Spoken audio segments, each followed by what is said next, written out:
food is going to be more expensive, there's going to need to be more food produced, and people who are idle in town need to be even producing food for the community.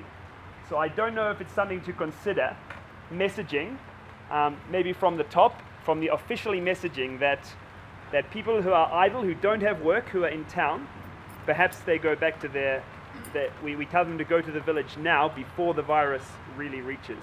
Interns, we have trainees, we have volunteers whom we cannot account for as employers. Again, we are tendering the request that we should be able to advise them to first step out for these few days. Should the situation normalize, then we can reabsorb it. Because this is excess population without serious input and output that they can deliver to the organization. That's another message we wanted to table here. If it can be adopted, then we move on. Thank you. Okay. I don't support that idea. Because first of all, they have to define what is work. You know, if they are looking at formal work, then they are ignoring informal work. Most of the people are doing this work they were doing border, they're in businesses, which contribute a lot of livelihood, leave alone the general economy. So to say that this person go here, go there, I think that one is not going to work. In any case, what guarantee do they have that the people that they will say go to the villages will go? There's no guarantee. Mind of our country, we're in a third world country where people live day to day, people don't have savings. The government cannot afford to distribute food to people. If the government make a mistake of total shutdown, where will they be distributing food on a daily basis to the population? That is going to be very, very absurd. So at the meantime, what Uganda is having is still manageable. It can still be contained. And there is a number of households that were attached to me as a person, Lumumba, and my other colleagues were also having households attached to them. And that was the practice throughout. And yet at that time, the Low Resistance Army were very active.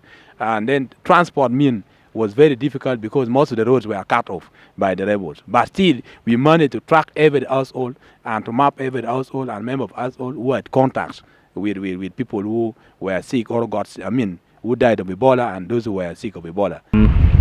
If you look at the statistics of Uganda, most of the elderly people are in the rural settings. And if you look at the number of deaths, it's mostly with the elderly people. So decongesting, sending people to the rural settings will be like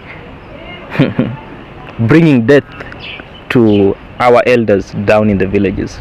Well, those who are willingly going back, I think they still need to take some precautions.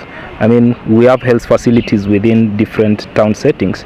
So I think it would be wise for them to first undergo the primary testings, like test for cough, test for fever, prior to doing that. Unless we are cautious enough, then I think the risk of transmission will be so high. Personally, I think if somebody wants to go back to the village and they can afford to go back to the village, they should go. But also, right now, how we are seeing people who are coming from Kampala, Dubai, into Uganda and other districts. A colleague told me yesterday that she went back to the village to dig, but they had already heard of the coronavirus. And in the village, they are being looked at as people who could potentially, bring the virus to people in the village.